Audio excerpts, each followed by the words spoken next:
दुनिया भर के बाजारों से बेहतर संकेत और कल की आखिरी घंटे की शानदार रिकवरी के बाद क्या बाजार आज फिर से 11,000 की तरफ बढ़ेंगे या फिर मजबूत खुलने के बाद फिसलेंगे? लेंगे इस सवाल का जवाब।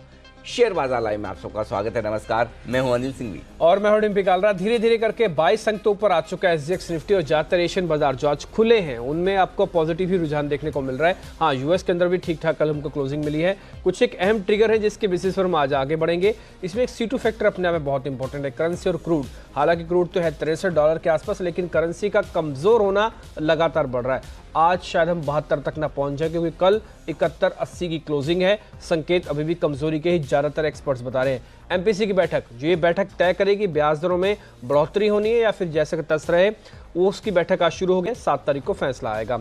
निफ्टी की आज 3 बड़ी कंपनियां, 13 कंपनियां वायदा बाजार की आज अपने नतीजे बाजार में लेके आएंगी। इसका इंपैक्ट भी होगा। और ग्लोबल मार्केट्स तो खैर हम आपके सामने रख ही चुके हैं, वो थोड़े मिले जुले हैं। हाँ, एसजीएक्स निफ्टी इस बीच 22 अंक ऊपर आ चुका है। तो ये कुछ एक अहम ट्रिगर है।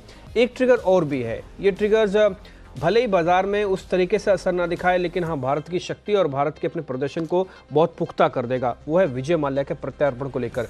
कल देर रात भारतीय टेलीविजन स्क्रीन पर जब एक खबरें छप रही थी, तब मैं सबसे ज्यादा याद आपको ही कर रहा था। वो इसलिए याद कर रहा था कि मैं उम्मीद पहले भी ये जता रहा था कि कहीं ना कहीं ये फैसला सरकार ले सकती है, ये प्रत्यार्पण भारत की बड़ी जीत होगी। और आपने उस समय ये बात रखी थी कि अगर ऐसा होता है तो बाजार में भले ही पैसे से फर्क ना आए, लेकिन वैसे बहुत फर्क आए। बिल्कुल, इसमें कोई डाउट नहीं डिम्पी की। अगर विजय माल्या को भारत लाने में सरकार कामयाब होती तो ये एक बड़ा मैसेज उन डिफॉल्टर्स के लिए जाएगा जो अब तक ये सोचते थे कि हिंदुस्तान में आप किसी भी तरह से कोई गपला घोटाला कर लो, गबन कर लो या बैंकों का लोन ना चुका पाओ और बाहर जाकर सेटल हो जाओ, अपनी ज़िंदगी तो आराम से निकल जाएगी।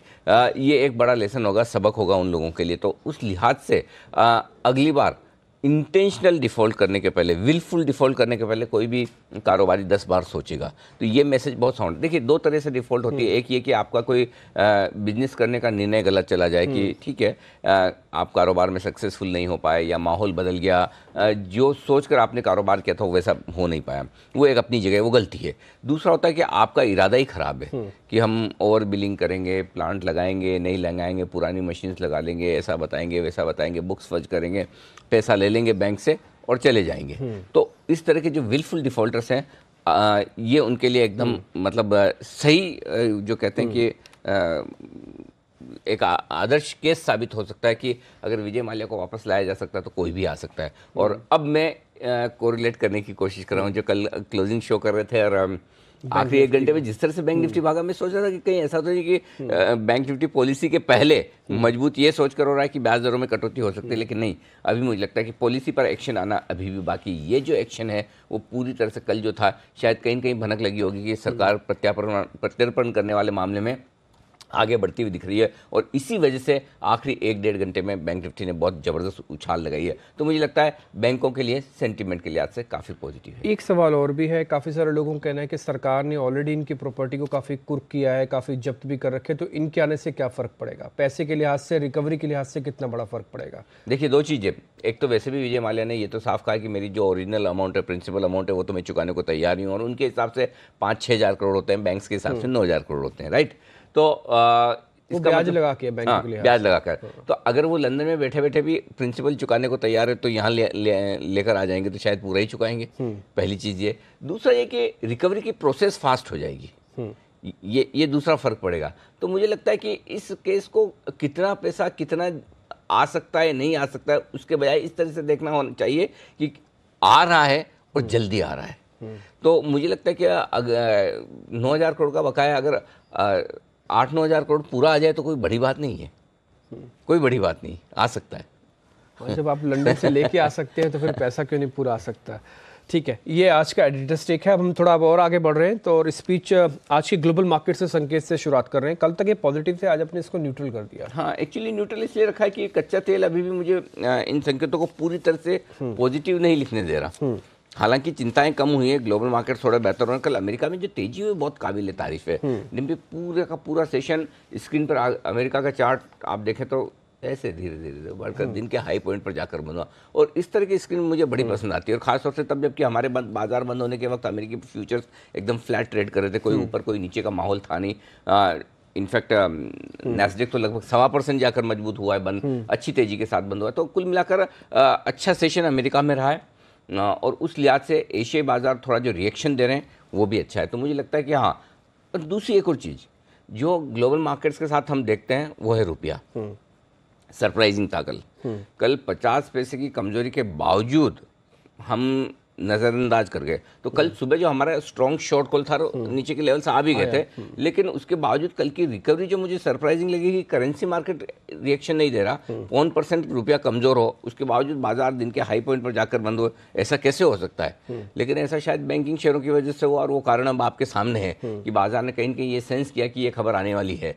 तो कुल मिलाकर ये कि हो सकता है आज करेंसी में आपको थोड़ी रिकवरी आती हुई दिखे, वो काम की होगी। तो थोड़ा कच्चा तेल ऐसे लेवल पर है जहां रुकना चाहिए, ऐसा मेरा मानना है। रुकना है तो यही लेवल परफेक्ट है, $63 से $65 के आसपास। यहीं से यू टर्न लेकर 55-56 आ जाए, वो बड़ी रिलीफ होगी, और 72 के आसपास रुपया रुककर थोड़ा सा मजबूत हो जाए, 70-71 की रेंज में आ जाए। ये दोनों चीज़ हो तो फिर आप 11,000 के सपने देख सकते हैं, मतलब पार होने के पहुंचने की कोशिश तो हम कर ही रहे हैं। लेकिन इस बीच एफआई से लेके ट्रेंड तक मैं जब सारे आंकड़े देख रहा था, कुल मिला के एक ही पॉजिटिव है, सब जगह कॉशियस न्यूट्रल ऐसा ही चल रहा है। ट्रेंड अभी भी पॉजिटिव, ट्रेंड पॉजिटिव, क्योंकि आपको क्लोजिंग खराब नहीं मिल रही है। देखिए, दो चीज बहुत साफ दिख रही है डिम्पी, वो ये कि बाजार न तो 10,800 के नीचे क्लोज होता है, न 11,000 के ऊपर जाकर क्लोज होता है, न 10,950 के ऊपर क्लोज होता है, ऐसा समझ लें।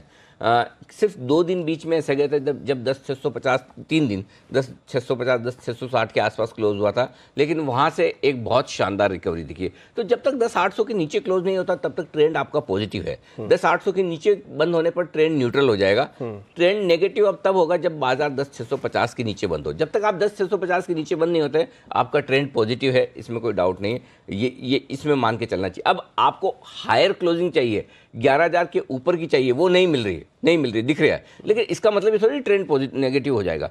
ट्रेंड तो नेगेटिव 10,650 के नीचे ही होगा, उसके पहले नहीं होने वाला। हाँ ठीक है, ट्रेंड को बहुत दूर है वो, और बहुत दूर भी है, और वैसे भी ट्रेंड को नेगेटिव पॉजिटिव करने के लिए आपको बड़े लेवल्स का हेर फेर चाहिए होता है। अब आते हैं आज के निर्णायक लेवल पे। कल निफ्टी 10,900 का निर्णायक लेवल था, आज भी 10,900 का निर्णायक वही है, कोई खास बदलाव नहीं, उसी के आसपास आप देखिए क्लोजिंग भी हुई है। बैंक निफ्टी का निर्णायक लेवल 27,200 का है आज के लिए, जिसके आसपास कल हम बंद हुए। आज रेंज में मेरे ख्याल से आज जो छोटी रेंज है निफ्टी की वो 10,825 से 10,975 की है। शायद इसी रेंज में आप दिन भर का कामकाज होते हुए देखें। मीडियम रेंज मैंने फिर भी दी है, और वो होगी 10,800 से 11,000 की, बस।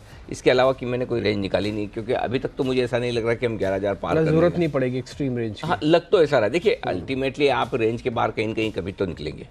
अब 11,000 के को पार तो आपको करना है, किसी दिन नहीं पार करेंगे तो शायद 10,800 के नीचे भी जाएंगे।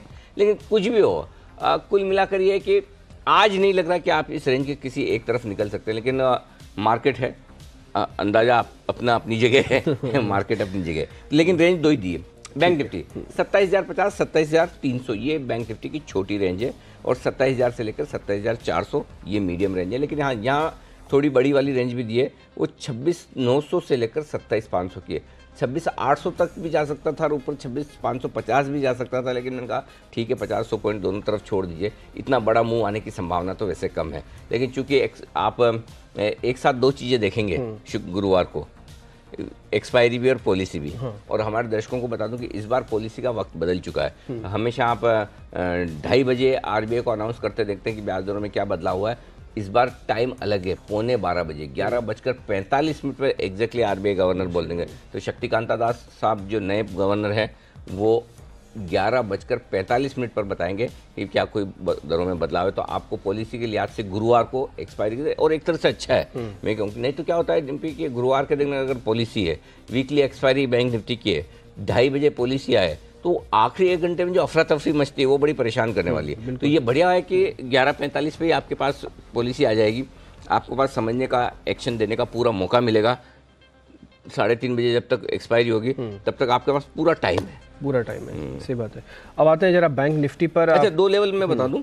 हाँ, क्लोजिंग स्टॉप लॉस के लेवल जहाँ जिसके नीचे आपको अपनी तेजी की पोजीशन कम करनी है, 10,800 के नीचे बंद हो निफ्टी पर, और 27,000 के नीचे बंद हो बैंक निफ्टी पर, तो तेजी की पोजीशन ये कम करनी है, खत्म करने वाला खत्म करने का लेवल तो बहुत दूर है। 26,800 बैंक निफ्टी है, और 10,650 निफ्टी है। खत्म करने का लेवल। अब आते हैं जरा निफ्टी की आज की ट्रेडिंग रेंज के अंदर आ जाते हैं। अगर हमको स्टॉप लॉस रखना हो तो फिर कैसे ले, और एंट्री का पॉइंट क्या होना चाहिए? देखो दो तरीके हैं डिम्पी, अगर आप शुरुआत में एंट्री कर रहे हैं, देखो शुरुआत में एंट्री कब करनी है, 10,930 के पार टिके तो स्पॉट लेवल बता रहा हूँ, 10,930 के पार टिके तो शुरू में ही खरीद लीजिए, तब आपका स्टॉप लॉस हो जाएगा 10,850 का। या फिर बेहतर तरीका है कि 10,825 10,850 के आसपास खरीदिए इस रेंज में, और 10,800 का स्टॉप लॉस लगा लीजिए। 10,925 10,950 10,975 तीन ज्यादा सेफ तरीका क्या है कि 930 के ये इस पे डिपेंड करता है आप खुलते कहाँ हैं। इसीलिए ज़्यादा सेफ तो यही है कि आप 825 850 में खरीदिए। कल भी मौका मिला, और कल भी आपको याद है सुबह में कह रहे थे ये मौका मिले छोड़िएगा मत, क्योंकि आप जैसे 10,800 के नजदीक जाएंगे आपको ये लगेगा अरे हम तो टूटने वाले हैं, गिरने वाले, अब जाएंगे। हाँ बिल्कुल यही वर्डिंग थी। हाँ यही वर्डिंग वो फील आती है वहाँ पर गलत नहीं आती, लेकिन तभी आप एक सही डिसीजन लेंगे तो वो सही बात है। अब अगर आपने 10,825 में 10,800 में ये सोच के बेचा कि नीचे जाने वाले हैं, तो कैसा पैसे बनेगा फिर? तो फिर ये दिक्कत ये है कि आपको जब बाजार में, फिर से ये बात कहूँगा जो कल कही, जब रेंज बाउंड बाजार होता है ना, 10 में से 8 बार आप ट्रेंड के विपरीत करोगे तो पैसा बनेगा। एक बार कभी न कभी स्टॉप लॉस ट्रिगर होगा, ज़्यादा से ज़्यादा 2 बार होगा, तो होने दो, सिंपल है। आज मैं फिर कहूँगा मजबूत खुलता है ऊपर में बेचना है, ज़्यादा से ज़्यादा क्या होगा, एक बार 11,000 के पार निकलने पे स्टॉप लॉस ट्रिगर होगा, होने दो। उतनी रिस्क तो आपको लेके चलनी पड़ेगी, नहीं तो फिर आप ट्रेड नहीं कर पाएंगे। सही बात है। सिंपल है, नीचे में बेचेंगे फिर आपका ऊपर स्टॉप लॉस ट्रिगर होगा, ऊपर में खरीदेंगे नीचे स्टॉप लॉस ट्रिगर होगा। रेंज को ट्रेड करने का और कोई तरीका मैंने अभी तक नहीं सीखा है। यही है कि आपको उसके अगेंस्ट दिल मजबूत करके ट्रेड कॉन्ट्रा लेना ही होगा। तो ये हो गया। बेचने की राय निफ्टी पर है डिम्पी, 10,975 11,000 के आसपास इस रेंज में मिलेगा तो मौका मत छोड़िएगा, बिल्कुल बेचना है। 11,050 स्टॉप लॉस होगा, 10,950 10,925 के टारगेट के लिए। ठीक है सर। अब बैंक निफ्टी में क्या रेंज होगी एंट्री की? ये थोड़ा ट्रिकी है, ये समझ नहीं आ रहा कि बैंक निफ्टी में एंट्री रेंज क्या रखनी चाहिए। मतलब 26,800 भी अच्छा लगता है, 26,900 भी लगता है, 27,000 27,050 भी लगता है। तो मतलब हर एक लेवल मुझे नीचे की तरफ अट्रैक्टिव लगता है एंट्री करने के लिहाज से। अब दो तरीके हैं डिम्पी, खुलते कहाँ, बात वही है फिर। 27,250 के ऊपर खुलेंगे तो 100 से 150 पॉइंट की जगह और बन जाएगी कल का हाई क्रॉस करते ही। अगर थोड़ा नीचे खुलते हैं तो 27,050 के आसपास, 27,000 27,050 ये फिर भी रीजनेबल रेंज है जहाँ पर मौका मिले तो एंट्री कर लेनी चाहिए। स्टॉप लॉस आप 26,900 का रख सकते हैं, 27,350 27,450 आपके ऊपर के टारगेट हो गए। एक 27,250 भी रख सकते हैं, 3 टारगेट के लिए आप बैंक निफ्टी खरीद सकते हैं। अब आइए शॉर्ट करने का तरीका, 27,450 से 27,550 या यूँ कहीं 27,400 से भी शुरू कर सकते हैं। 400 में एक बेचा, 450 में एक बेचा, 500 में 550 में से आपको किश्तों में बेचना है ऊपर। 27,700 थोड़ा डीप स्टॉप लॉस दिया है, लेकिन वो लगाना चाहिए। नीचे 27,350 27,250 फिर से मिल सकता है, तो बैंक निफ्टी ऊपर के लेवल पर बेचना भी चाहिए। एक ना मौलिक सवाल ये उठ रहा है कि अब एमपीसी की बैठक है आज जो शुरू हो रही है, अब विजय माल्या की खबर इससे पहले ठीक आ चुकी है, तो अभी एमपीसी को जरा तवज्जो दें या विजय माल्या को तवज्जो दें? विजय माल्या का असर पॉजिटिव है, एमपीसी में अब उम्मीद कम होती जा रही है कि ब्याज दरें, ये अच्छी बात है, ये अच्छी बात है कि उम्मीद कम हो रही है। मैं तो ये चाहता हूँ कि पॉलिसी में हम बिना उम्मीद की जाए, और उसके बाद अगर गवर्नर साहब दे दे कट, मजे है ना फिर तेजी। हाँ अच्छा, बॉन्ड मार्केट ने कह दिया कि रेट कट नहीं आ रहा, रुपए के हिसाब से भी कुछ ज़्यादा सपोर्ट है, तो बॉन्ड मार्केट का अगर क्लियर है कि रेट कट नहीं आ रहा तो बढ़िया बात है। फिर सिंपल है, बॉन्ड मार्केट ने बोल दिया, अब हम धीरे धीरे बात करने लगे। कई लोगों से बात कर रहे थे, सब कह रहे हैं कि नहीं इस बार शायद एक बार पोज दे दे, उसके बाद अगली वाली में करेंगे, अच्छी बात है। दूसरा ये कि नए गवर्नर साहब हैं और गवर्नमेंट भी चाहती है कि वो जैसा वो चाहती है वो वैसा करें, और अगर वो कर लेते हैं, लेकिन अब प्रॉब्लम क्या है, डिसाइड खाली गवर्नर नहीं करते हैं, 7 लोग एमपीसी के जो मेंबर हैं वो मिलकर करते हैं, राइट। अब 7 में से 7 के साथ एक डायरेक्शन में जाएंगे, इसकी संभावना तो आप भूल ही जाइए। गवर्नर बदले, एमपीसी नहीं बदली है ना। तो एमपीसी में तो वो के वही लोग हैं। एक ढोलकिया साहब हैं, वो बड़े कॉन्ट्रा, हाँ वो कॉन्ट्रा रहते हैं, वो जनरली ब्याज दरें घटाने के पक्ष में ज़्यादा होते हैं। बाकी लोग तो वैसे के वैसे ही है ना। तो इसलिए मेरा भी मानना ये है कि इस बार पॉलिसी में दरें घटेगी, इसकी संभावना कम है, और जितनी कम उम्मीद के साथ पॉलिसी में जाएं और दरें अगर घट जाएं तो डिम्पी वो हमारे लिए अच्छा होगा। एक और बात भी है कि ठीक चुनावों से पहले वाली बड़ी इंपॉर्टेंट बैठक है, उसके बाद हो सकता है डेट्स अनाउंस हो जाए इलेक्शंस की, तो ये रिस्क ले सकता है एमपीसी? देखो एक चीज ये बहुत क्लियर है कि आरबीआई की पॉलिसी का चुनाव से कोई लेन देना नहीं है, फर्क भी नहीं पड़ता। आरबीआई को दरें घटानी बढ़ानी जो करना वो चुनाव के दिन भी कर सकता है। ओके हाँ, मतलब इसलिए दोनों को हमको अलग अलग देखना होगा। तो आरबीआई गवर्नर को, अच्छा आरबीआई गवर्नर तो बिना पॉलिसी के अभी ये तो डिम्पी मैं आपको बताऊं कि ग्रेजुअली ये ट्रेंड ऐसा हुआ है, नहीं तो आज से कुछ सालों पहले तो आप देखिए ना, कोई ज़रूरी थोड़ी कि आरबीआई हमेशा दरें आपके पॉलिसी में ही घटाता बढ़ाता था। किसी भी दिन एक दिन मन हो गया गवर्नर साहब का आज अनाउंसमेंट, और आमतौर पर शुक्रवार की शाम फिक्स रहती थी, शुक्रवार की शाम आरबीआई के नाम। तो पुराने गवर्नर जितने हुए ना, सुब्बा राव साहब और उनके पहले के वाई रेड्डी साहब और ये सारे लोग, इनका तो मूड ही ऐसा ही होता है कि शुक्रवार शाम को ऐलान करेंगे हम। हाँ, रघुराम राजन तो सुबह 9 बजे ही बढ़ा देते थे। फिर 9 बजे भी क्या हुआ है आपको तो पता ही है। तो इसलिए गवर्नर साहब को तो, उनको तो इलेक्शन से कोई लेना देना नहीं है, पॉलिसी से कोई लेना नहीं। अब ये क्या हो गया कि हम अमेरिका वगैरह की तर्ज पे थोड़े से सिस्टमेटिक हो गए हैं कि नहीं, जो काम पॉलिसी में करना है वो पॉलिसी में करें। ठीक है, अब जरा एफआईज और एफएनओ के आंकड़ों पे आता है, फिर मैं जरा सेक्टर्स पे आऊंगा। पहले जरा एफआईज और डीआईज, ये दोनों के दोनों न्यूट्रल, आज दोनों भाई भाई कैसे हो गए? पहले कुछ आंकड़े बहुत छोटे छोटे से हैं। 100 करोड़ का कैश में बेचा है, 185 का इंडेक्स, 111 करोड़ के स्टॉक खरीदे, बिल्कुल मतलब इतने मजे आंकड़ों में दम ही नहीं। 1187 करोड़ के ऑप्शन जरूर खरीदे हैं एफआईज ने, सीरीज की शुरुआत में थोड़े ऑप्शन। क्या मतलब समझे? कोई खास इसमें भी कोई एडिशन ही नहीं है, मतलब डेटा ही नहीं है, मतलब बहुत ही कम है डिम्पी। ऑप्शन में भी आप देखिए हाई, मतलब खाली 10,800 के पुट पे 5 लाख शेयर और 10,900 के पुट पे 4 लाख शेयर जुड़े। ये थोड़ा सा साइजेबल अगर आप कहें कि एडिशन हुआ है ओपन इंटरेस्ट में, बाकी तो कहीं कुछ है ही नहीं। तो डेटा छोटे हैं। घरेलू फंड ने सिर्फ 65 करोड़ के बेचे, कल 3 करोड़ के बेचे थे, आज 65 करोड़ के बेचे हैं, मतलब ये भी आंकड़े छोटे हैं, तो इन आंकड़ों को भूल जाते हैं आज। अच्छा, निफ्टी पे ऑप्शंस का डाटा और बैंक निफ्टी पे ऑप्शंस का डाटा का मैसेज क्या है? 10,900 निर्णायक लेवल है, वो इसलिए कि 10,900 के पुट में 17 लाख शेयर हैं, कॉल में 19 लाख शेयर हैं और 4 लाख शेयर कल पुट में ऐड हुए हैं। लेकिन बड़ा जमाव अभी भी नहीं है किसी भी एक लेवल पर, डेटा के लिहाज से छोटी है। 19 लाख की पोजीशन में बड़ी नहीं मानता, पॉइंट नंबर 1। तो उस लिहाज से आप देखेंगे तो रेंज जो निकल कर आती है 10,800, नीचे में 25 लाख शेयर हैं, 11,000 हाईएस्ट ओपन इंटरेस्ट है 34 लाख शेयरों का, उसे पार करने में थोड़ी सी और कुछ और चाहिए बढ़ने के लिए, वैसा है। तो आप अटके रहेंगे। प्रीमियम 20 पॉइंट से बढ़कर 25 पॉइंट हुई है, पुट कॉल रेशियो 1.67, तो नॉर्मल है, मतलब कोई खास डेटा में बदलाव है नहीं जिसकी हम बहुत बड़ी चर्चा कर लें निफ्टी में। ठीक है, अब आते हैं आज के बैंक निफ्टी के डेटा एक बार देखिए। बैंक निफ्टी के बारे में बता दीजिए। 27,000 मजबूत सपोर्ट है। देखिए, बैंक निफ्टी की समस्या शुरू तब होगी जब आप 27,000 के नीचे ट्रेड करें, और वो इसलिए कि 7 लाख शेयरों का ओपन इंटरेस्ट है हाईएस्ट पुट में, और उसमें भी डिम पे 3 लाख शेयर कल ही जुड़े हैं, जो कि हाईएस्ट अगर सिंगल स्ट्राइक प्राइस पर कहीं एक सबसे ज़्यादा बैंक निफ्टी में ओपन इंटरेस्ट बनाए तो वो 27,000 के पुट पर।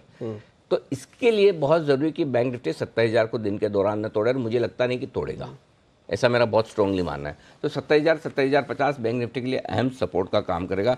ये तो हो गई पहली बात। और अगर टूट भी गया तो 26,800 से 27,000 बहुत मजबूत सपोर्ट जोन है बैंक निफ्टी के लिए। ऊपर आइए, अब 27,300 से 27,500 वो रेंज है जहाँ अटकना ही अटकना है। बढ़िया वाली पोजीशन बनी हुई कॉल्स में, हाईएस्ट 27,500 के कॉल ऑप्शन में, लेकिन उसके पहले 27,300 27,400, कुल मिलाकर आप देखेंगे तो 18 लाख शेयर ओपन इंटरेस्ट है 200 पॉइंट में, और सेम वैसे ही लगभग 16 लाख शेयर है 26,800। तो आपको बड़ा अगर व्यू लेना है बैंक निफ्टी पे तो एक चीज़ समझ लो, 26,800 से 27,000 मजबूत सपोर्ट जोन है, आसानी से नहीं टूटेगा पॉलिसी तक। 27,300 से 27,500 अटकने वाली बढ़िया रेंज है, जिससे पार करने में बहुत मुश्किल होगी। तो इन रेंज में आपको रेंज में खरीदारी करनी है, रेंज में बिकवाली करनी है। निफ्टी में जैसे हम लेवल पे बोल रहे हैं ना, या रेंज बोल रहे हैं, बस फर्क इतना ही। ठीक है, अब आते हैं जरा आज के सेक्टर्स पर। आज के सेक्टर कौन से पॉजिटिव और नेगेटिव है? थोड़ा आईटी सेक्टर्स में खरीदारी हेयर लगता है आज भी होनी चाहिए। टेक महिंद्रा के रिजल्ट भी हैं, तो मुझे लगता है ये ठीक रहना चाहिए। बैंक्स थोड़ी मजबूती कल के आगे और आज बढ़ा सकते हैं। ऑयल कंपनीज को लेकर मैं परेशान हूँ, कच्चा तेल 63 के आसपास है, रुपया कमजोर हो गया। एचपीपी आईओसी थोड़ा और कमजोर हो सकते हैं, या अभी इन्हें खरीदना नहीं है। इस बीच रिजल्ट्स का एनालिसिस और आज के स्टॉक्स का एनालिसिस करें, क्योंकि निफ्टी का एनालिसिस ऑलमोस्ट कंप्लीट हुआ है। हमने कल भी जो आपको रणनीति थी तो बिल्कुल सटीक बैठी है। एक बार जरा वो भी देख लेते हैं, फिर आज के स्टॉक्स और आज का रिजल्ट एनालिसिस भी देखेंगे। जहाँ खुले वहीं बेच दीजिए। 10,876 पर मौका मिलेगा तो 10,900 पर और बेचेगा, 10,925 पर और बेचेगा, तीनों जगह बेचेगा। 10,985 आपका स्टॉप लॉस होगा। है वो ये है कि मैं 26,930 ये डिम्पी शुक्रवार का लो है, यहाँ से 50 पॉइंट और रुक जाऊंगा। वो 50 पॉइंट जैसे टूटता है उसके बाद शॉर्ट बनेगा 26,800 26,700 तक के लिए। 26,800 तो आज बनता है, फिर ऐसे में तो शॉर्ट तो करना ही है। 870 पर की है निफ्टी ने शुरुआत 25 अंकों के नुकसान के साथ। बैंक निफ्टी लगभग 100 अंक नीचे खुलता हुआ, खुलते ही नीचे फिसलता हुआ 26,900 के बेहद करीब 26,900 तोड़ते ही और कमजोरी बनेगी। वैसे कमजोरी का पहला संकेत निफ्टी बैंक निफ्टी दोनों ने दे दिया। तो कल का सटीक एनालिसिस, आज का सटीक एनालिसिस आपके सामने रख दिया। अब आते हैं सीधा सीधा रिजल्ट्स पे और आज के स्टॉक पे। तो पहले रिजल्ट एनालिसिस पे, आज का रिजल्ट वाला एक ही रखा है एसआरएफ, जिस पे कल हमने शॉर्ट करने की राय दी थी। रिजल्ट आए ऐसे देखेंगे आपको लगेगा कि 25% रिजल्ट बढ़कर आए, लेकिन 166 करोड़ का जो मुनाफे का आंकड़ा है वो उम्मीद से कम है। 196 करोड़ का अंदाजा था, उसके सामने कम आया है। इसमें एक चीज़ है डिम्पी, जो फ्यूचर्स की रेंज है वो 1900 से लेकर 2000 के बीच की है। तो 2000 के पार निकल कर अगर ये टिके तो ही आपको मंदी काट लेनी है, फ्रेश तेजी करनी है। दिक्कत एक ही है कि शॉर्ट्स बने हुए हैं। हम 2 दिन से हम लगातार कह भी रहे थे कि रिजल्ट्स खराब आने चाहिए, लेकिन अल्टीमेटली ये स्टॉक बढ़ेगा, ये इस बात पर डिपेंड करेगा। दोपहर में 1 बजे जब मैनेजमेंट की तरफ से कॉन्फ्रेंस कॉल होगी, एनालिस्ट कॉल होगी, उसमें वो आगे का गाइडेंस देंगे। अब गाइडेंस क्यों अहम है वो बता दूँ। इस बार के रिजल्ट जो खराब है वो चाइना के में काफ़ी कुछ जो चल रहा था कि जो प्लांट्स काफ़ी खुले हैं वापस, उसकी वजह से इनके मार्जिन पे थोड़ा सा बंद हो रहे थे, कभी खुल रहे थे, कभी बंद। हाँ, तो उसको लेकर अब मैनेजमेंट क्या गाइडेंस देता है, वो कहता है कि अगर ये परफॉर्मेंस हमारी एक ही क्वार्टर की खराब थी तब तो स्टॉक बढ़ जाएगा, और वो ये कहते हैं कि नहीं, चाइना को लेकर अब समस्याएं बढ़ सकती, जो कि मेरा मानना है क्योंकि अब वहाँ पर धीरे धीरे वापस प्लांट्स खुल रहे हैं, तो फिर स्टॉक के लिए ऊपर टिकना मुश्किल है। तो 1900 के नीचे नई मंदी शुरू होगी, 2000 के ऊपर नई तेज़ी शुरू होगी। तो अगर आप शॉर्ट हैं 2000 के ऊपर अपनी शॉर्ट काट लें, तेज़ी में है तो 1900 के नीचे जाए तो ही अपनी तेज़ी की पोजीशन को काटें। मुझे लगता है कि रिजल्ट अच्छे तो नहीं है, फेस ऑफ इट देख के ये ना सोचें कि रिजल्ट अच्छे हैं। खैर, इस बीच एक खबर आप नीचे ब्रेकिंग में भी देख पा रहे हैं, और सीसीआई की मंजूरी है, पीएफसी खरीदेगी आरईसी में करीब 52% हिस्सेदारी, उसको कंपटीशन कमीशन ऑफ इंडिया की तरफ से अप्रूवल आई है। एक सिर्फ एक आधिकारिक बयान था जो हमने सिर्फ आपके सामने रखा है, इसका असर ऑलमोस्ट मार्केट पे पहले सरकारी रेगुलेटर ने 2 सरकारी कंपनियों के मर्जर को अनुमति दे दी। कुल मिला के सरकारी मामला हो गया जिसका डिसीजन सरकार ने लिया था। जिसका डिसीजन सरकार ने लिया था। ठीक है, और अब आते हैं आज का स्टॉक ऑफ द डे पे। बताएं। एक्साइड, मैं ये कहूँगा कि नंबर्स तोड़फोड़ नहीं है, ठीक है, अच्छे हैं नंबर, लेकिन ऐसा नहीं कि मतलब मैं इसको स्टॉक ऑफ द डे बोल दूं। लेकिन स्टॉक 15% ऊपरी स्तरों से 12% गिरा हुआ रिजल्ट के पहले, तो पक्की शॉर्ट कवरिंग आएगी इसमें। ये एकदम क्लासिक शॉर्ट कवरिंग कैसे, 220 का स्टॉप लॉस लगाकर आपको खरीदना चाहिए, ऊपरी स्तरों पर 240 के आसपास जाने की ये कोशिश कर सकता है। तो नतीजे अच्छे हैं, बहुत जोरदार नहीं है, लेकिन इन नतीजों के दम पर जो स्टॉक पहले गिर चुका है, यहाँ से एक रिकवरी बनती है। उस लिहाज से रिकवरी के लिए आपको ट्रेड करना है 235 240 तक जब जाए तो आप प्रॉफिट बुक कर लीजिए। ठीक है, 235 240 दो टारगेट हो गए, 220 का एक स्टॉप लॉस रख लीजिए आप, और एक बार चाहें तो एक बार प्रॉफिट बुक ऊपर आने पे कर भी सकते हैं। आज का स्टॉक हो गया, आज का रिजल्ट वाला शेयर एसआरएफ होगा, इसकी रेंज है 1900 से 2000। तो शेयर्स और इंडेक्स दोनों का हो गया आंकलन आपके सामने पूरा। आज का हीरो हम आपके सामने लेके आएंगे 9 बजे, 9 से 9:05 के बीच में बिल्कुल तैयार रहिएगा। अब रिसर्च टीम मेरे साथ जुड़ रही है। रजत हमको ये बताने वाले हैं कि कल कैसे रिजल्ट्स रहे, कुछ कंपनीज के नंबर्स आज आने वाले हैं। संदीप हमको बताएंगे आज के खबरों वाले शेयर, और दिवांशी से हम जान लेंगे फटाफट से ब्रोकिंग हाउसेस की रिपोर्ट्स। तो रजत, कीजिए आप शुरुआत। जी बिल्कुल, जो आने वाले हैं उसमें गेल, टेक महिंद्रा और एचपीसीएल, ये तो निफ्टी के स्टॉक्स हैं जो इंपैक्ट डालेगा निफ्टी पे भी और इन स्टॉक्स पे भी। लेकिन आज एफएनओ स्टॉक्स की सूची बहुत ज्यादा है। अपोलो टायर, बीएचईएल, टॉरेंट पार, सीएससी जैसी जो कंपनी है वो आज अपने नतीजे पेश करने जा रही हैं, और एसीसी, डीएलएफ के नतीजों पे भी इंपैक्ट पड़ेगा। इसके अलावा dish TV, IDFC first, PNB और ओबीसी जैसी कंपनियां भी आज रडार पर हैं, और Marico, Reliance infra, PNB, MRPL, Tata global, ये कुछ ऐसी कंपनियां हैं जो आज नतीजे होंगे और इंपैक्ट डलेगा इनके स्टॉक के प्राइसेस पे। बॉम्बे डाइंग, साथ साथ एबी कैपिटल और सेंचुरी प्लाई और शोभा को कैश मार्केट में हम ट्रैक कर रहे हैं। लेकिन जो नतीजे आए उसमें पहला नतीजा है आईआरबी इंफ्रा का। हम 200 करोड़ एक्सपेक्ट कर रहे थे मुनाफे के फिगर, और कंपनी ने रिपोर्ट किया 207 करोड़ के फिगर। इनकी आय जरूर बढ़ी है, फिगर 1790 करोड़ पहुंच गए, लेकिन अन्य आय का कंपोनेंट है, इसको फैक्टर इन करेगा मार्केट। 46.5 करोड़ की अदर इनकम जो है उसकी वजह से मुनाफा 207 करोड़ दिखाई दे रहा है, नहीं तो इससे भी कम होता। इसके अलावा नोवार्टिस, मुनाफा 31%, 31% का ड्रॉप इस बार देखने को मिला है। 12.9 करोड़ के फिगर कंपनी ने पोस्ट किया सालाना आधार पर, और आय 13% घटी है, 135 करोड़ के आसपास की आय है। हालांकि इनका कामकाजी मुनाफा बढ़ा है, लेकिन मुनाफे के फिगर 31% घटी है नोवार्टिस के इस बार। और बलरामपुर चीनी, यहां पर एक्शन तेज हो सकता है, और इनफैक्ट सभी चीनी स्टॉक्स जो है वो आज लाइमलाइट में रहेंगे, क्योंकि मुनाफे के फिगर 97% बढ़ी है। 120 करोड़ का मुनाफा बलरामपुर चीनी ने पोस्ट किया है। कामकाजी मुनाफा जो उसमें 46% की ग्रोथ देखने को मिली है, 160 करोड़ के आसपास आया, और मार्जिन 11% थे, वो बढ़कर सीधा पहुंच के 17% वाई बेसिस पे। इसके अलावा स्पार्क घाटा इनका बढ़ गया, 58 करोड़ से बढ़कर 69 करोड़ की घाटे की फिगर कंपनी ने रिपोर्ट की है। आय जो है उसमें हल्की बढ़ोतरी देखने को मिली है, लेकिन इनका कामकाजी जो घाटा है उसमें बढ़ोतरी है। कामकाजी घाटा 58 करोड़ से बढ़कर 70 करोड़ पे पहुंचता हुआ नजर आया है। उसका इम्पैक्ट यहाँ पर नेट घाटे के तौर पर कंपनी को झेलना पड़ा। गोदरेज एग्रोवेट यहाँ पर मुनाफा जरूर 16% टूटा है, लगभग 48.6 करोड़ ये डॉट फिगर है जो उन्होंने मुनाफे की दर्ज की है, लेकिन आय 19% बढ़ी है। कामकाजी मुनाफे में 3% का इजाफा देखने को मिला है। मार्जिन टूट गए इनके, 7.3% पे मार्जिन रजिस्टर किए हैं। फ्यूचर रिटेल कल एक्शन में था, फ्यूचर ग्रुप के स्टॉक्स कल एक्शन में थे, लेकिन मुनाफे की फिगर 183 करोड़ से बढ़कर 201 करोड़ आई है।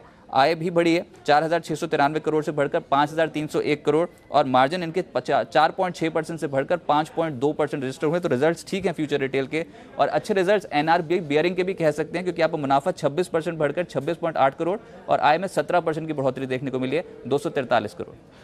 ठीक है, अब कुछ खबरों वाले शेयर्स भी समझ लेते हैं। संदीप बताएं।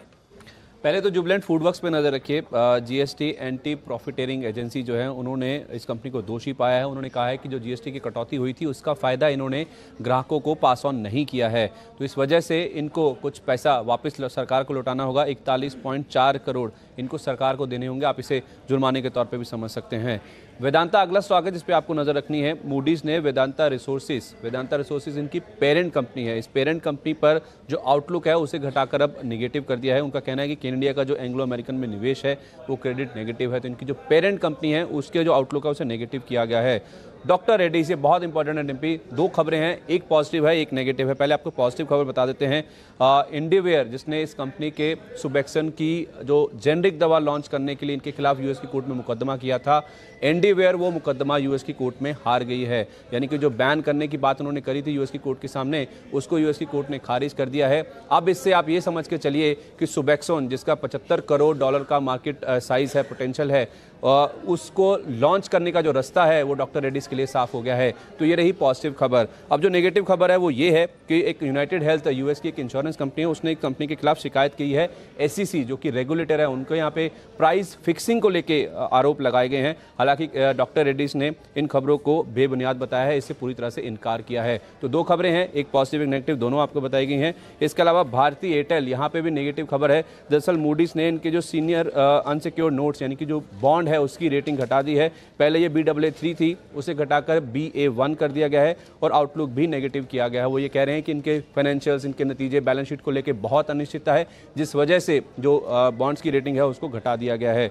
कोल इंडिया, कल बोर्ड की बैठक थी, बोर्ड ने बायबैक को मंजूरी दी है। 4.47 करोड़ शेयरों का बायबैक होगा, 235 रुपये प्रति शेयर पर यह बायबैक होगा, और इसके ऊपर 1050 करोड़ जो रकम है वो खर्च की जाएगी। और आपको बता दें कल की क्लोजिंग के मुताबिक 5.8% प्रीमियम पे ये बायबैक किया जा रहा है। इसके अलावा कुछ इनसाइडर ट्रेड्स अगर आप देखें, अंबर एंटरप्राइजेज जीएमओ इमर्जिंग फंड ने 3.5 लाख शेयर इस कंपनी के बेचे हैं, 680 रुपये दाम पर बेचे गए हैं। ये 1.1% हिस्सेदारी बनती है। वोल्टैम में प्रमोटर ने कल 1.05 लाख शेयर खरीदे हैं, 1002 रुपये पर ये हिस्सेदारी खरीदी गई है। लेकिन आपको बता दें इसके सामने नालंदा इंडिया फंड है, इन्होंने ये हिस्सेदारी बेची है जो कि प्रमोटर्स की ओर से एक्वायर की गई है। और आखिर में ब्लिस जीवीएस फार्मा स्टॉक पे नजर रखिए। प्रमोटर ने कल 1.1 करोड़ शेयर बेचे हैं, माफ कीजिए 1 फरवरी को ये जो शेयर्स हैं वो प्रमोटर्स की ओर से बेचे गए हैं ओपन मार्केट में। ठीक है, ये कुछ एक खबरों वाले शेयर्स भी हैं। ब्रोकिंग हाउसेस की रिपोर्ट्स भी जान लेते हैं। दिवांशी बताएं आप रिपोर्ट्स। बिल्कुल, आज सबसे पहले तो आदित्य बिरला फैशन यहाँ पे पॉजिटिव राय आती हुई दिख रही है और लक्ष्य भी बढ़ा दिया है। सीएलएसए ने यहाँ पे लक्ष्य 240 से बढ़ाकर 265 तक के कर दिए हैं। वो ये मान के चल रहे हैं कि यहाँ पे मजबूत आय और नतीजे यहाँ पे काफ़ी बेहतर हुए दिख रहे हैं, और पैंटालून्स की SSS की ग्रोथ और मार्जिन में भी यहाँ पे बढ़ोतरी जारी दिख रही है आने वाले क्वार्टर्स में। इसके अलावा सीएलएसए ने आज मिड कैप IT कंपनी पे जो रिपोर्ट निकाली है उसमें उनकी जो टॉप पिक है वो अभी भी L&T टेक सर्विसेज है, और वो ये मान के चल रहे हैं कि 1200 तक के लक्ष्य यहाँ पे देखने को मिल सकते हैं आने वाले टाइम में। साथ ही आज यूपीएल पर सीएलएसए काफ़ी पॉजिटिव है, और ये मान के चल रहे हैं कि एरिस्टा जो उन्होंने करार किया है वो काफ़ी पॉजिटिव है अब कंपनी के लिए। कुल जो इंटीग्रेशन अब पूरा हो जाएगा उसके बाद जो EPS है कंपनी का वो लगभग 10 से 13 रुपए तक बढ़ सकता है आने वाले साल में, और इसी की वजह से उन्होंने अपने लक्ष्य भी बढ़ा दिए हैं। 770 से बढ़ाकर 970 तक कर दिया है। 200 रुपये की अपसाइड वो यहाँ से देख रहे हैं।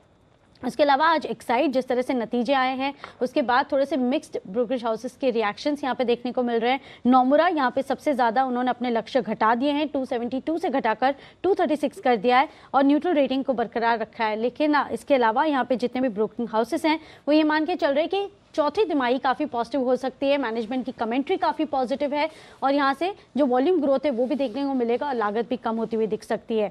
आरबी इंफ्रा सिटी का रिपोर्ट है जहाँ पे बिकवाली की राय है, 185 से लक्ष्य घटाकर 139 तक के कर दिए। ईपीएस का अनुमान भी 5% तक घटाया और साथ ही आज फ्यूचर रिटेल पर जिस तरह से नतीजे आए तो उसके बाद हाइपर मार्केट का जो मुनाफा है वो काफ़ी अच्छा दिख रहा है, मजबूत है और इसके अलावा जो प्रमोटर ने ऑपरेटिंग असेट्स खरीदने का डिसीजन लिया है वो काफ़ी पॉजिटिव है कंपनी के लिए। ठीक है, ये कुछ एक रिपोर्ट्स उस पर पॉजिटिव नेगेटिव असर दिवांशी आपको हाथों हाथ बता रही थी।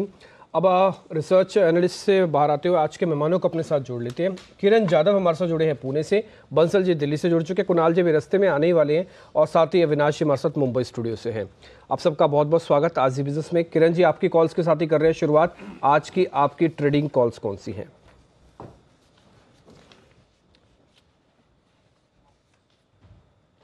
जी very good morning Anil ji. Good morning sir.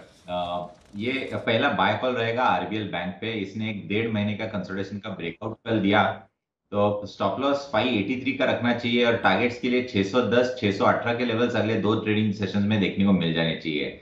एक बहुत खराब चार्ट पैटर्न है वो खाड़ का, रिजल्ट भी खराब आए थे और नेगेटिव डाइवर्जेंस है। काफी फार्मा स्टॉक्स पॉजिटिव डाइवर्जेंस में है पर ये बिल्कुल नेगेटिव डाइवर्जेंस में। इसमें अगर किसी की होल्डिंग है तो बेचने की सलाह होगी, परमानेंट बेचने की सलाह होगी।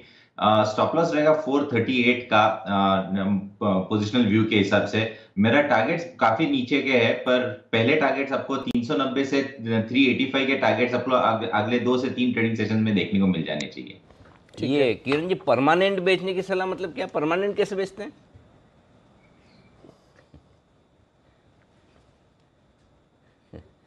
परमानेंट है ना, आपके पास डिलीवरी है तो निकल जाइए बाहर। जैसे हमने रिलायंस कैपिटल 4-5 दिन पहले बताया था, रिलायंस इंफ्रा बताया था, वैसे ही बुखाड़ का चार्ट पैटर्न है, काफी खराब है। बिल्कुल मेरे को लगा परमानेंट वही है जो कल आप समीर अरोड़ा से पूछ रहे कि जब भी नींद खुले उठे हाँ, इसको बेचना है, बस वैसे ही है। आँख खोलो बोले किसको बेचना है, अच्छा इसको बेचना है। परमानेंट वो भी हो सकता है अगर अपने पास नहीं, अविनाश जी के पास है तो उनका लेके बेच दें, है ना? अविनाश जी आप क्या क्या खरीदने बेचने वाले ये बताइए।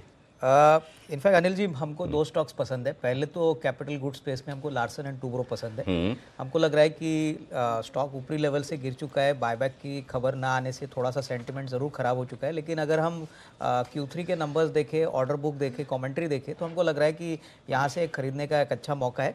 कैपिटल गुड्स स्पेस में ये काफ़ी वेल एस्टेब्लिश्ड प्लेयर है, तो यहाँ पे करीबन 1450-1500 का टारगेट प्राइस हमको लग रहा है। और दूसरा स्टॉक जो आज नतीजे डिक्लेयर करने वाला है वो टेक महिंद्रा है। हमको लग रहा है कि लगातार 2-3 क्वार्टर से कंपनी ने आईटी स्पेस में काफ़ी अच्छी तरह से आउट परफॉर्म किया है और टेलीकॉम स्पेस में इस बार जो कंपनी के नतीजे आएंगे, नंबर्स तो डेफिनेटली अच्छे आएंगे, लेकिन जो 5G के ऊपर आउटलुक होगा और जिस प्रकार के ऑर्डर विंस कंपनी को मिलेगी, यहाँ पे काफ़ी क्लोजली एनालिस्ट और मार्केट पार्टिसिपेंट्स वॉच करेंगे। तो यहाँ पे डेफिनेटली एक खरीदने का मौका बनता है। हमारे हिसाब से कम 6 to 12 मंथ में करीबन 780-790 का टारगेट प्राइस बन सकता है। तो आपने एक काम तो आसान कर दिया, टेक महिंद्रा के रिजल्ट आपने पहले ही बता दिया अच्छा आने वाले, तो रिजल्ट के पहले आज खरीदारी कर लेनी। नहीं, एक्चुअली कल भी थोड़ा एक्शन में था, लेकिन मुझे लग रहा है इस लेवल से भी अच्छी खरीदारी बन सकती है। चलिए परफेक्ट है, तो टेक महिंद्रा में कर सकते हैं खरीदारी, एल&टी में कर सकते हैं खरीदारी, लेकिन और कहाँ करनी है खरीदारी? बंसल जी बताइए। Good morning. Good morning Anil ji. Anil ji सवाल थोड़ा गलत है, मेरे पास तो एक भी स्टॉक नहीं है आज खरीदारी के लिए। क्या हो गया ऐसा, नाराज क्यों हैं आप इतने? नहीं अनिल जी नाराज नहीं हूँ, भिखवाली के कैंडिडेट मिल रहे हैं। अनिल जी पहले तो इतना तो मुबारकबाद है। मार्केट इतना मार्केट डे हाई पे हमने बंद किया, इतनी मेहनत लगाई, उधर देखो माल्या जी को वापस लाने की तैयारी हो रही है, उसके बावजूद आप अभी नहीं खरीदेंगे तो कब खरीदेंगे फिर? नहीं अनिल जी वो एक अलग बात है, बट हम तो देखिए यहाँ पर वायदा बाजार के अंदर तो आजकल का हिसाब किताब कर रहे हैं, तो शॉर्ट टर्म के नजरिए से मैं कुछ चुनिंदा मतलब कि नया शॉर्टिंग कैंडिडेट ढूंढ के लाया हूं अनिल जी। वो चलेगा, शॉर्ट वाले भी चलेंगे, लेकिन स्टारबक्स गया था तो रिलायंस कैपिटल जैसे वाला मत देना, बहुत डर लगता है फिर वो, मतलब बहुत ज्यादा गिरता है। एक दिन में 30-30% आप 1-2 दिन पहले बोलते हो फिर इतना गिर जाता है। वैसे तो नहीं है ना कोई खतरनाक वाले से? नहीं अनिल जी एक कैंडिडेट तो उसी कैटेगरी का है, जैसे हमने रिलायंस कैपिटल चूज करा, आज किरण वोकाट बोल रहे हैं उसी कैटेगरी में, और कुछ दिनों से हमारे आशु मदान जी भारतीय एयरटेल को रिकमेंड कर रहे थे और वहां काफी बड़ा डाउनग्रेड आया, तो उसी कैटेगरी का एक स्टॉक है अनिल जी। पहले उसी को ले लेते हैं अनिल जी। वो स्टॉक है HDIL, जो काफी समय से चर्चाओं पे नहीं है और धीरे धीरे करके ऊपर चल रहा था, और कल काफी समय बाद इस स्टॉक में संकेत आए हैं कि जो पुल बैक रैली है वो रैली खत्म हो चुकी है। तो जिन्होंने भी यहाँ पे डिलीवरी ले रखी है उनको निकलने की सलाह है और इंट्राडे के नजरिए से 26 रुपए 80 पैसे के स्टॉप लॉस के साथ इसे 20 रुपए 50 पैसे के लक्ष्य के लिए बेचने की राय है अनिल जी। दूसरा अदानी इंटरप्राइजेज, जिसको कल हमने जिक्र भी किया था, इसके नतीजे हैं 7 तारीख को। नतीजों से पहले यहां पर भी एक ब्रेकडाउन देखने को मिल रहा है और ये स्टॉक डबल डिजिट में जाने का कैंडिडेट है। 134 का स्टॉप लॉस, 100 रुपीज का टारगेट। देन सीजी पावर, इसके भी नतीजे हैं 6 तारीख को, कल नतीजे हैं और नतीजों से पहले यहां भी टेक्निकल रुझान खराब लग रहा है। 38 रुपए 70 पैसे का स्टॉप लॉस, 33 रुपए 60 पैसे के लक्ष्य के लिए यहां बिकवाली की राय है। मन्नापुरम फाइनेंस, इसके भी नतीजे हैं 6 तारीख को कल और यहां पर भी रुझान थोड़ा सा नेगेटिव है। छोटा सा स्टॉप लॉस 94.50 के स्टॉप लॉस के साथ यहां पे बिकवाली की राय है 87 रुपीज के टारगेट के लिए। HDL short, Adani enterprises short, CG power short, Manappuram finance short, तो चारों के चारों बिकवाली के कैंडिडेट आज बंसल जी की तरफ से। इसमें HDL पे ध्यान रखिए, पहले था फ्यूचर्स में, अभी फ्यूचर्स में नहीं है, तो इसको आप जब भी शॉर्ट करें आप अपनी डिलीवरी बेचिए, नहीं तो फिर इंट्राडे शॉर्ट करके कवर कर लीजिएगा। कुणाल जी गुड मॉर्निंग, आपके शेयर्स? दो खरीदारी की राय है डिम्पी। सबसे पहले आपको और अनिल जी दोनों को गुड मॉर्निंग। और दो खरीदारी की राय है जिसमें सबसे पहले बाटा खरीदना है। कल रजत ने इस काउंटर को स्पॉट किया था लेट आवर्स में और इसमें एक ब्रेकआउट आते हुए हमने देखा था। मुझे लगता है बाटा में तेजी कायम रहेगी। बाटा एक आउट परफॉर्मिंग स्टॉक है और बाजार से हायर बीटा है इसका, यानी कि बाजार के मुकाबले ज्यादा तेजी से चलता है। तो मौजूदा स्तरों पर बाटा को खरीदें, 1150 रुपए पर स्टॉप लॉस रखें, 1210 रुपए पहला टारगेट, 1225 रुपए दूसरा टारगेट होगा। तो बाटा होगा आज के लिए पहले खरीद की राय। दूसरा काउंटर जो अभी किरण जी ने जिसकी बात की और वो है आरबीएल। मुझे लगता है कि आरबीएल पे कल राकेश जी ने भी खरीदारी की राय दी थी बीटीएसटी में और मुझे लगता है कि आरबीएल में आज भी तेजी बनी रहेगी। बड़ा ब्रेकआउट आरबीएल में कल देखा गया था। स्टॉप लॉस रखें 585 रुपए पर, 610 रुपए का लक्ष्य होगा।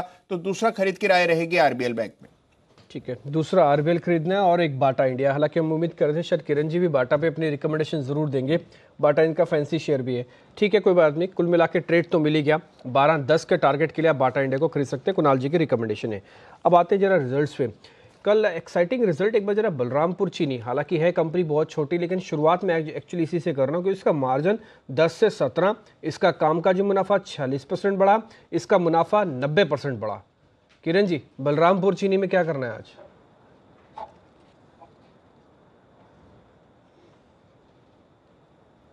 देखिए साइडवेज ट्रेंड में है, अभी कंसोलिडेशन कर रहा है, पर इसका बहुत अच्छा बेस 95-96 के करीब है। जब तक इसके ऊपर है तब तक मैं ये उम्मीद करता हूं कि एक थोड़ा सा एक पुल बैक देखने को मिलेगा, जो कि हम करीबन 115 से वापस एक बार 100 के घर में आ गए। तो मेरा मानना है कि 108-110 के लेवल सबको देखने को मिल जाने चाहिए इस काउंटर में। आपका अगर आज के ट्रेड के लिए सौदा है तो आपको 100 के स्टॉप लॉस के साथ यानी 2 रुपए के रिस्क के साथ लेना चाहिए। अगर आपका मीडियम टर्म आउटलुक है तो 95 के नीचे आपका स्टॉप लॉस रहना चाहिए और टारगेट्स के लिए फिर 120 के लेवल्स देखने को मिल जाने। कुणाल जी, एक बेयरिंग वाली कंपनी एनआरबी बेयरिंग, कल उसके भी नतीजे आए। मुनाफा 25% बढ़ा, आय 17%, मार्जिन करीब घटे हैं 2%, लेकिन कामकाजी मुनाफा करीब 5% बढ़ा। कुल मिला के नतीजे ठीक है। एनआरबी बेयरिंग पे आपकी रिकमेंडेशन सर? देखिए, इस काउंटर को हम कई बार खरीदारी की राय दे चुके हैं डिम्पी, और ये मेरे निजी पोर्टफोलियो में भी है। मुझे लगता है एनआरबी बेयरिंग में जिनके पास लॉन्ग पोजीशन है उन्हें होल्ड करना चाहिए और 180 रुपए के आसपास एक बड़ा सपोर्ट अब इस काउंटर ने बना लिया है। तो 180 का एक स्टॉप लॉस रखें जिन्होंने शॉर्ट टर्म ट्रेडिंग के लिहाज से लिया है, और जिन्होंने मेरी तरह लंबी अवधि के लिए लिया है उनको निश्चिंत होकर के बने रहना चाहिए। मुझे लगता है इस काउंटर में आपको लगातार बाजार के मुकाबले ये आउट परफॉर्मर रहा है और आने वाले वक्त में भी एनआरबी बेयरिंग आउट परफॉर्मर रहेगा। तो होल्ड करके रखें। शॉर्ट टर्म के लिए अगर खरीदा है तो 180 का स्टॉप लॉस रखें, 220 रुपए का लक्ष्य होगा। कोल इंडिया, अविनाश जी जैसा इस पर राय दीजिए। 1050 करोड़ के बायबैक को मंजूरी मिली है, 235 रुपए का दाम है। फॉर्मेलिटी कर रहे हैं बायबैक की गवर्नमेंट, वही भाव पे, मतलब कोई प्रीमियम नहीं, कुछ नहीं, बिल्कुल है ना। क्या करना है इसमें? नहीं, मुझे लग रहा है कि अनिल जी बायबैक भी काफ़ी बड़ा नहीं है, 1000 करोड़ का ही बायबैक है। तो मुझे तो लग रहा है कि अर्निंग्स में कोई ज़्यादा बड़ी री रेटिंग आएगी ऐसा लग नहीं रहा है। तो मेरे ख्याल से अगर हो सके तो इन्वेस्टर्स को इस बायबैक में शेयर्स ऑफर करने चाहिए, क्योंकि on a stand alone basis हमको नहीं लग रहा है कि कोई बड़ी बढ़त कंपनी के ऑपरेशनल अर्निंग्स में आएगी। ओवरऑल डिविडेंड प्ले है और डिविडेंड यील्ड के पॉइंट ऑफ व्यू से ही इस शेयर को ज़्यादातर वैल्यू किया जाता है। तो मेरे ख्याल से बायबैक भले ही अट्रैक्टिव ना हो, लेकिन ये एक बेस लेवल बनेगा at least in the near term. इस बीच बंसल जी, फ्यूचर रिटेल के नंबर आए हैं और एक रिपोर्ट भी आई है। मार्जिन इनके बढ़े हैं, 5% से ऊपर आ गए, कामकाजी मुनाफा बढ़ गया, आय बढ़ी, मुनाफा बढ़ा है, सब कुछ बढ़ा है। रिपोर्ट कह रही है अभी और चलेगा, 660 का टारगेट है, ओवरवेट रेटिंग दे रहे हैं। आपका राय क्या है इस पे? देखिए डिम्पी, इसमें एक बड़ी करेक्शन ऊपरी स्तरों से देखने को मिली थी और टेक्निकली देखें तो इस स्टॉक ने डिम्पी लगभग 560 के स्तरों से एक बड़ी करेक्शन टूवर्ड्स 425 तक की दिखाई है और मुझे लगता नहीं था ये स्टॉक 500 के नीचे जाएगा। और यहाँ पर अब कुछ प्रेफरेंस शेयर अलॉटमेंट की बात चल रही है जिसमें शायद प्रमोटर का स्टेक भी 50% तक पहुंचेगा। टेक्निकली डिम्पी मेरा ऐसा मानना है कि जो लोग ऊपर के रेटों पर लेके फंसे हुए हैं उनको यहाँ पर अब एवरेजिंग करनी चाहिए। अब एक काफ़ी बड़ा बेस 425 पे बना है और लगता नहीं है स्टॉक 425 के नीचे जाएगा। यहाँ पर एक पुल बैक रैली आएगी जो स्टॉक को पहले 500 रुपए का लक्ष्य बनता है और अगर 500 के ऊपर निकलता है, जो कि अब स्ट्रॉन्ग हर्डल है, पहला टारगेट 500 है, 500 के ऊपर निकलता है तब यहाँ पर 540 545 के लेवल भी देखने को मिलेंगे। बट इस स्तरों पर 425 के स्टॉप लॉस के साथ 500 के लक्ष्य के लिए खरीदारी करनी चाहिए। तो दो खबरें ठीक है, रिजल्ट तो ठीक है। मॉर्गन की रिपोर्ट है 660 का लक्ष्य है और 2000 करोड़ को के वारंट्स प्रोमोटर्स को इशू कर रहे हैं। तो आप जो बंसल जी बता रहे हैं वो खबर भी ठीक है कि प्रोमोटर्स को वारंट इशू किए जा रहे हैं, उससे थोड़ा फर्क पड़ेगा। यूपीएल, किरण जी जरा इस पर राय दीजिए। सीएलएससी की एक अच्छी रिपोर्ट है, 770 रुपये से इन्होंने टारगेट बढ़ाकर 970 किया, 200 रुपये से बढ़ाया है, 770 पर ही शेयर चल रहा है, बढ़ेगा क्या आज?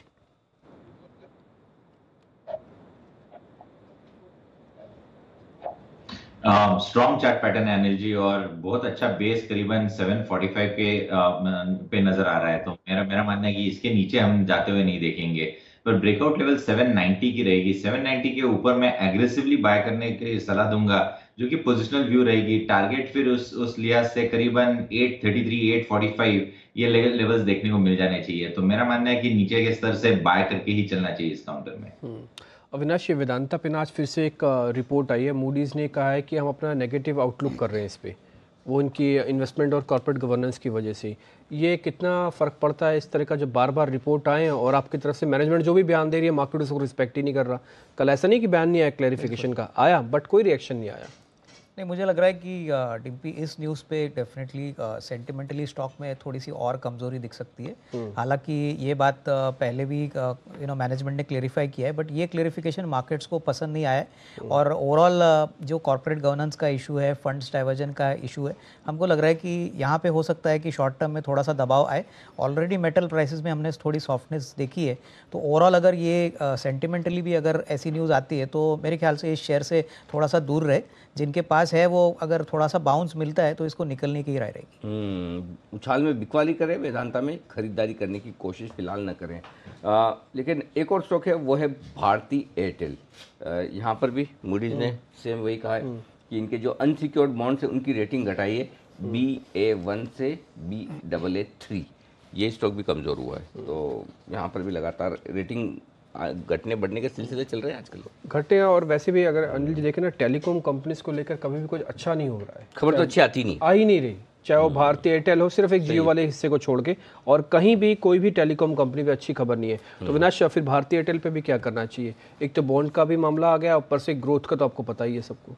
नहीं, मुझे लग रहा है कि पिछले महीने में दिम्पी इन्होंने करीबन 6 करोड़ कस्टमर्स लूज़ किए हैं और ऊपर से जिस प्रकार की अभी कॉम्पिटिटिव प्रेशर आरपूस पे दिख रहा है, हमको लग रहा है कि आने वाले 1-2 क्वार्टर्स लगातार कंपनी के लिए काफ़ी दिक्कत भरे रहेंगे। और इनकी डेट अभी भी बैलेंस शीट पे काफ़ी सिग्निफिकेंट है, आगे स्पेक्ट्रम खरीदने के लिए इनको और थोड़ा डेट लेना पड़ेगा। तो मेरे ख्याल से अगर यहाँ पे भी बाउंस मिलता है तो निकल जाए, क्योंकि हमको नहीं लग रहा है कोई बड़ी अर्निंग्स अपग्रेड या री रेटिंग इस स्टॉक में आने की संभावना है। ठीक है। कल टेक्समैको रेल के जब नंबर आए थे ना, एकाएक वो काफ़ी तेज़ हो गया था। इसी सेगमेंट की रेलवे से जुड़ी हुई एक और कंपनी है टीटागढ़ वैगन्स, उसके भी नतीजे हैं 4 से 6 करोड़ ये आए हैं और कामकाजी मुनाफा 7 करोड़ से 14 करोड़, ये डबल हो गया। कल टेक्समैको रेल के साथ भी यही हुआ था, उसका भी कामकाजी मुनाफा बहुत तेज़ी से बढ़ा और मुनाफा 5 गुना बढ़कर आया था, सीधा 19 करोड़ हुआ था 5 करोड़ से। इस पे किरण जी जरा आपकी रिकमेंडेशन, टीटागढ़ वैगन्स, जरा ये देखिए।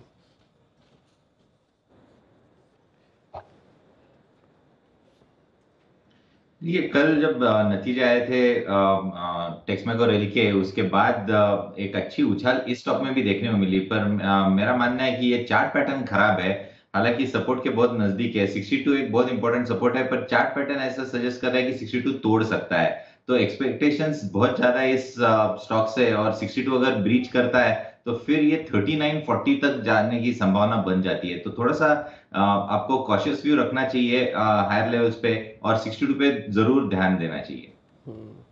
इस बीच एक खबर ये भी आ रही है कि रिलायंस कम्युनिकेशन के जो फ्यूचर्स हैं अब वो F&O से बाहर हो जाएंगे।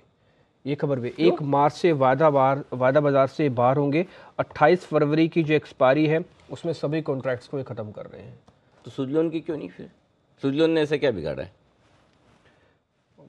रूल तो सब पे लागू है। मतलब अगर आरकॉम तो अभी भी ऊपर है सुजलोन से। सुजलॉन का तो शेयर F&O में रखा क्यों है, वही एक क्वेश्चन मार्क। वही मैं बोल रहा हूँ कि अगर आरकॉम निकल रहा है तो सुजलोन क्यों नहीं? और आरकॉम तो बेचारा पहली बार आया 10 के नीचे। हाँ, अभी तो मतलब आरकॉम मतलब डबल ट्रेड कर रहा है सुजलोन से, सोचो। अब क्या बोले सर इसमें? क्या बोले अविनाश जी? बिल्कुल एक 4 रुपए का, एक 7 रुपए का। ठीक बात है। चलिए, कुछ तो निकल रहा है बाहर। इससे पहले कि जीरो हो जाए निकाल ही देना चाहिए। ठीक है। 76,000 का लॉट साइज है। 76,000? 76,000। जो खरीदता होगा उसको कितना गर्व महसूस होता होगा, देखिए मैं इतना बड़ा आदमी 76,000 शेयरों का लॉट एक साथ, है ना? My God. ओके, अच्छा एक और कंपनी गोदरेज एग्रोवेट, ये बड़ा निवेशकों का धैर्य टेस्ट कर रही है कि कंपनी अच्छी है, सब कुछ बढ़िया है, रिजल्ट उतने दमदार क्यों नहीं आ रहे? क्या करना है अविनाश जी? मुझे लग रहा है कि अनिल जी यहाँ पे क्लियरली जो नंबर आ गए हैं 15-16% का ग्रोथ इन्होंने दिखा है, वो मेरे ख्याल से इसलिए है क्योंकि इनके लिए थोड़ा सा मार्जिन प्रेशर आया है। मेरे ख्याल से पहले भी प्रीवियस क्वार्टर में भी मैनेजमेंट ने कहा था कि थोड़ा बहुत मार्जिन प्रेशर रहेगा, लेकिन कंपनी का बिजनेस मॉडल अच्छा है। मुझे याद है IPO के टाइम पे आपने काफ़ी अच्छी तरह से इसको सजेस्ट भी किया था, और ग्रुप अच्छा है, बिजनेस मॉडल अच्छा है। थोड़ा सा लंबा समय के लिए अगर कोई खरीदना चाहे तो मुझे लग रहा है कि अभी भी अनिल जी इसमें पैसा बन सकता है। हालांकि ये एक ट्रेडर फेवरेट स्टॉक नहीं है, बट फंडामेंटल के पॉइंट ऑफ व्यू से मुझे लग रहा है कोई गिरावट अगर आती है, नतीजे अगर थोड़े से बिलो एक्सपेक्टेशन आए, तो एक खरीदने का मौका समझ के कम से कम एक मिनिमम साल 1.5 साल का नजरिया रख के इसको एक्यूमुलेट करना चाहिए। कुणाल जी, डॉक्टर रेड्डीज पे क्या करना है? इन्होंने एक मुकदमा जीता है जो कि US में है। हालांकि एक खबर थोड़ी नेगेटिव भी प्राइस फिक्सेशन को लेकर है। टिपिकली वो फार्मास्यूटिकल कंपनीज का रहती है कि आपने इसके प्राइस फिक्स कर दिया, आपने इसको ऊपर के रेट पे बेचा है, शायद वो इतनी गंभीर ना, क्योंकि इनका रेगुलर वो खबरों का ट्रेड है। लेकिन जो इन्होंने कंपनी से मुकदमा जीता है वो बहुत इंपॉर्टेंस रखता है। शेयर ऊपर से थोड़ा करेक्ट हुआ है कल 56 रुपये नीचे, रेंज ब्रेकआउट तो नहीं हुई ना, वापस ऊपर आ सकता है? देखिए बिल्कुल आ सकता है डिम्पी। इनफैक्ट आप देखिए 2 दिन पहले डॉक्टर रेड्डीज ने एक ब्रेकआउट दिया था जब इसने 2700 के रेजिस्टेंस को पार किया था। कल जैसा आपने अभी कहा कि ऊपरी स्तरों से थोड़ा नीचे आया, लेकिन 2700 के जो ब्रेकआउट का लेवल है उसके ऊपर अभी भी कल इसने बंदी दी है। तो मुझे लगता है ऐसी कोई खास चिंता की वजह नहीं है, और अगर आज खबर वापस से पॉजिटिव हो गई है तो मुझे लगता है कि स्टॉक आपको ऊपर जाता हुआ दिखाई देगा। 2700 के आसपास एक स्टॉप लॉस रखा जाए तो मुझे लगता है ये काउंटर आपको 2900 के लेवल्स आने वाले कुछ दिनों में दिखा सकता है। तो यहां पर मेरा बुलिश व्यू है, और 2700 के स्टॉप लॉस से मुझे लगता है जिनके पास लॉन्ग पोजीशंस है होल्ड करना चाहिए। ठीक है। इस बीच आज के नतीजे आने वाले हैं, उसमें गेल भी होगा, क्योंकि गैस के शेयर इससे पहले काफ़ी चले भी हैं। तो गेल पे जरा रिकमेंडेशन किरण जी आपकी चाहिए होगी। आज नंबर्स हैं और इससे पहले क्या किया जाए, गेल का स्ट्रक्चर क्या कह रहा है?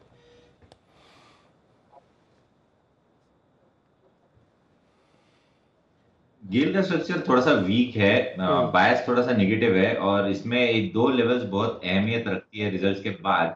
वो रहेंगे करीबन 338 के ऑन द हायर साइड और 320 ऑन द लोअर साइड।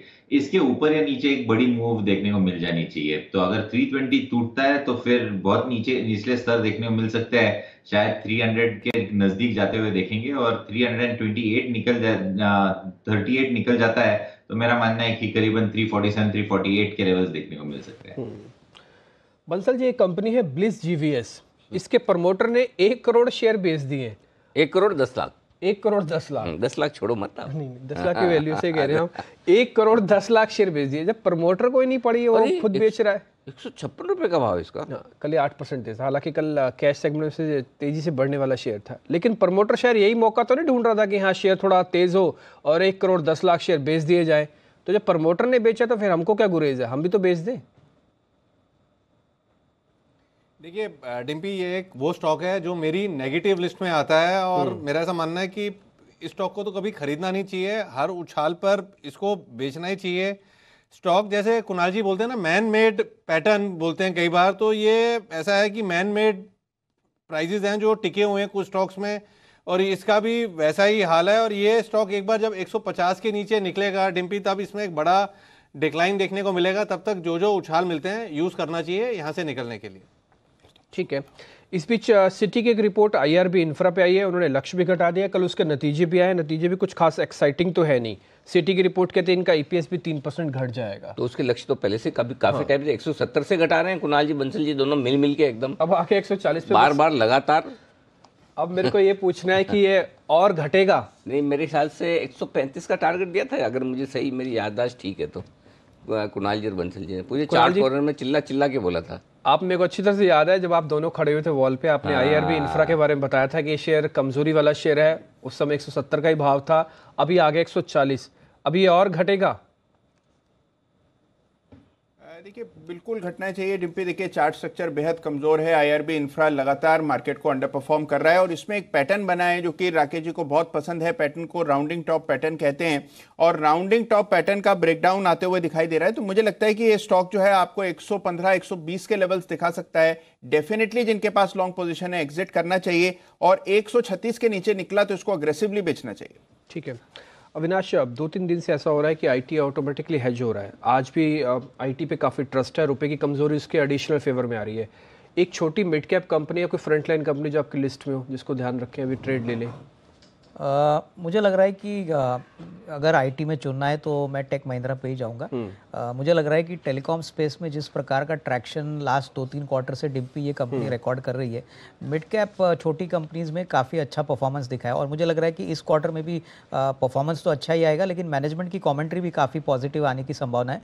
तो यहाँ पे डेफिनेटली रिस्क रिवॉर्ड अभी भी अच्छा लग रहा है। फ्रंट लाइन में हमको लग रहा है कि HCL टेक जो काफ़ी समय के बाद आउट परफॉर्म कर रहा है, वो एक अच्छा निवेश का मौका हो सकता है। बट अदरवाइज मुझे लग रहा है कि सिलेक्टिवली ये दो काउंटर्स में अगर थोड़ा निवेश करे तो रिस्क रिवॉर्ड शायद इन द नियर टर्म अच्छा बन सकता है। ओके।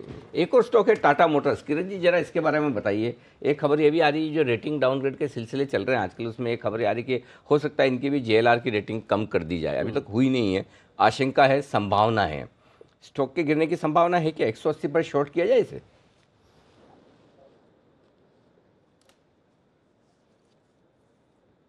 अगर शॉर्ट करना है तो बहुत नजदीक वाला स्टॉप लॉस रहेगा करीबन 189 का, और टारगेट्स के लिए मैं 168 169 के लेवल्स टेस्ट करते नजर आ जाने चाहिए। पर ये अभी शॉर्टिंग कैंडिडेट नहीं है अनिल जी। मुझे लगता है कि एक छोटे दायरे में ट्रेड करता नजर आएगा, थोड़े से 2-3 रुपए ऊपर नीचे करता रहेगा। एक बेस बिल्डिंग फॉर्मेशन हो रही है तो थोड़ा सा इंतजार करना चाहिए एक बड़ी मूव के लिए। जुबलेंट फूडवर्क में भी एक खबर है कि इन्होंने टैक्स की देनदारी अपनी पूरी नहीं की। एक खबर यह है कि GST कटौती का फायदा इन्होंने ग्राहकों तक नहीं पहुंचाया। ये नेशनल एंटी प्रॉफिटेरिंग अथॉरिटी है, NAA, उसने ये आरोप लगाया है। 41 करोड़ रुपए कुल मिला के कैलकुलेट किए हैं। कुणाल जी इस खबर का कितना फर्क पड़ेगा? ऑलरेडी काफी चला भी है, अच्छे नंबर्स भी आए। देखिए जिस तरह का स्ट्रक्चर है डिम्पी, मुझे लगता है इस चार्ट पर कल एक फ्रेश ब्रेकआउट देखा गया था और 1350 रुपए के ऊपर ये बंदी देने में सफल रहा था। मुझे लगता है 1340 के बाद जो बड़ा रेजिस्टेंस चार्ट पर है वो सीधा 1450 1465 के रीजन में है। तो यहां से भी मुझे तेजी की उम्मीद है और मुझे लगता है कि इसमें ऊपर के लेवल्स देखने को मिलेंगे। आज मान लीजिए इस खबर के चलते थोड़ा सा नीचे खुलता है तो एक अच्छा अवसर होगा खरीदने का। 1350 पर एक स्टॉप लॉस रखें, 1345 पर, और इन स्तरों पर खरीद करके चले। मुझे लगता है कि 1450 के लेवल्स आपको यहां जल्द देखने को मिलेंगे। एंट्री कहां करनी है इसकी? 1330 ना? यानी जी 1350 के आसपास जहां पर भी मिले खरीदना चाहिए। 1340 का स्टॉप लॉस रखें और ऊपर की ओर मुझे लगता है 1450 के लेवल्स आएंगे। मेरे को लगता है ये इस जो खबर है इसका असर 75-80 रुपए का है। तो 75-80 रुपए अगर ये नीचे गिरता है, यानी कि 1375-80 या 1325-30 के आसपास मिलता है, भले 1350 लेवल भी कुणाल जी बोले ठीक है, हो सकता है उतना भी ना गिरे। बहुत मजबूत शेयर है, रिजल्ट के पहले हम लगातार कह रहे थे खरीदिए। तो ये तो आज हाँ, आज ये कोई कुछ भी बोले बेचने का बेचना नहीं। मैं कब से सोच रहा था कि इस स्टॉक को भी आज देना चाहिए कि नीचे की तो शॉर्ट पे। शॉर्ट तो एकदम सेफ है, 40-50 तो निकल ही जाएगा, लेकिन वो गैप से खुल के फिर वापस बढ़ जाएगा तो वो वाली चीज़ है। तो आज इसमें कहाँ खरीदारी का मौका, उस पर भी हम नज़र रखेंगे बाकी तमाम सौदों पर, क्योंकि कर रहे हैं अब हम